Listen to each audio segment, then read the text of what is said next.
दोस्तों नमस्कार।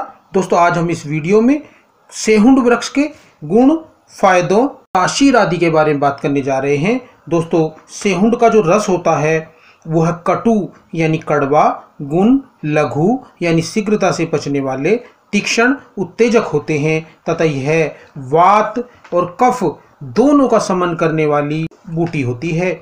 इसकी तासीर उष्ण यानी गर्म होती है। दोस्तों सेहुंड के प्रयोज्य अंगों, मात्रा, अनुपान आदि की बात करें तो सेहुंड के पत्रों, शाखा, जड़, दूध का औषधियों के रूप में प्रयोग किया जाता है। विद्वानों ने इसकी सेवनीय मात्रा जड़ के चूर्ण की 2 रत्ती से 4 रत्ती तक की बताई है, जबकि शाखा का जो रस है वह 2 से 4 ml तक, पत्रों का रस 2 से 4 बूंद तक तथा दूध यानी क्षीर की आधा रत्ती की मात्रा में आयु, बल, शरीर की प्रकृति, शरीर की तासीर, उचित मात्रा आदि का ध्यान रखते हुए प्रयोग करने की सलाह दी है।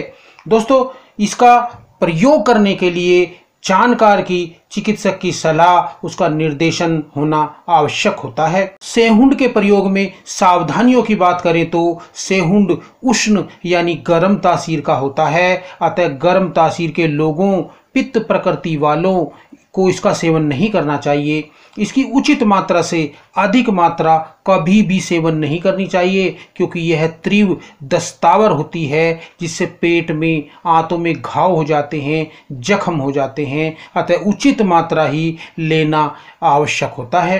दोस्तों सेहुंड का दूध शरीर में जाकर तेजी से घुल जाता है और खून में मिलकर तीव्रता से प्रभाव दिखाने लगता है, जिससे पेट में तेज दर्द, आंतों से तेजी से स्राव होने लगता है। अतः स्वयं प्रयोग करने से बचना चाहिए। इसका प्रयोग करने से पहले सेहुंड के दूध का शोधन करना आवश्यक होता है। अतः हमारे ऋषि विद्वानों ने इसके शोधन का भी विधान बताया है, विधियां बताई हैं।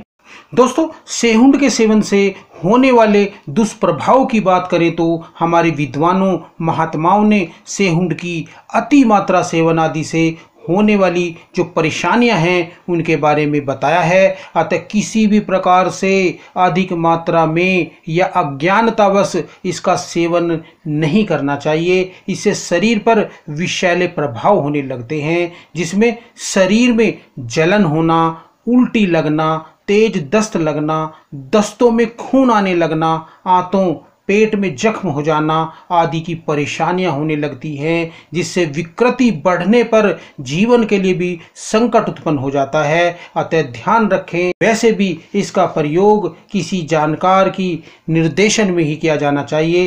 दोस्तों विषैले प्रभावों को कैसे कम करें यह भी विद्वानों ने, संतों, महात्माओं ने बताया है। तो दोस्तों विषैले लक्षण देखते ही उपचार आरंभ करा दें।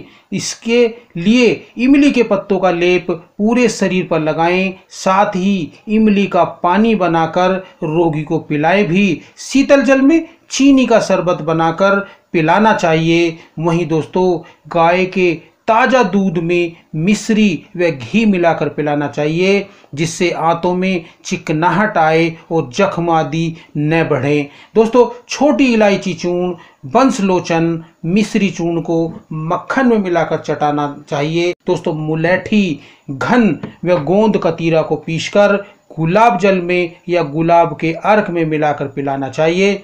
वहीं दोस्तों शुद्ध स्वर्ण गैरिक या गेरू को शहद या आंवले के मुरब्बे में मिलाकर खिलाना चाहिए। अगर सेहुंड के दूध के कारण शरीर पर छाले भी पड़ गए हैं तो इमली पत्रों का लेप बनाकर बार बार लगाते रहना चाहिए। इस प्रकार अति सेवन के प्रभावों को दूर करने के लिए उपरोक्त उपाय करने चाहिए। अब दोस्तों बात करते हैं थूहर के दूध का शोधन कैसे करें। दोस्तों थूहर का दूध 96 ग्राम लें और उसमें इमली के पत्रों का रस 12 ग्राम मिलाकर धूप में रख दें।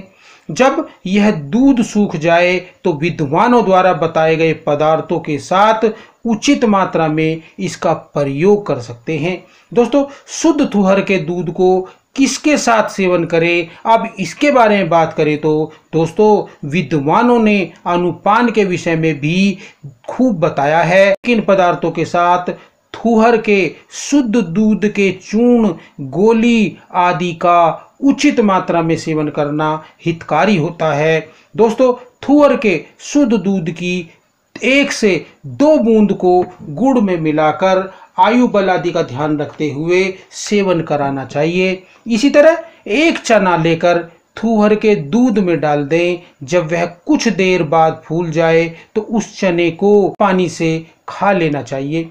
दोस्तों दूसरा प्रयोग है कि थूहर के दूध में उसके बराबर सेंधा नमक मिला दें और सुखा दें। अब इस चूर्ण की आधी रत्ती से 1 रत्ती तक की मात्रा में पानी के साथ सेवन कराना हितकारी होता है। इस प्रकार विद्वानों ने इसको सेवन करने के लिए भी तरीके बताए हैं, उपाय बताए हैं, उसको कितनी मात्रा में सेवन करें और किस अनुपान के साथ में शुद्ध सेहुंड दूध का प्रयोग करना हितकारी होता है, यह भी बताया है। इस प्रकार दोस्तों सेहुंड के वृक्ष के बारे में हमारे विद्वानों, संतों, महात्माओं ने बहुत महत्वपूर्ण जानकारी दी है। उसके शोधन का, उसको किस प्रकार प्रयोग करें, अति मात्रा से क्यों बचें, अति मात्रा के क्या क्या हानिकारक दुष्प्रभाव होते हैं आदि के बारे में इस वीडियो में हमने बात की। दोस्तों अगली वीडियो में थूहर के भेदों के बारे में जानकारी लेकर हाजिर होंगे कि थूहर के पेड़ कितने प्रकार के होते हैं के बारे में जानकारी लेकर हाजिर होंगे। तब तक के लिए नमस्कार। जय हिंद, जय आयुर्वेद।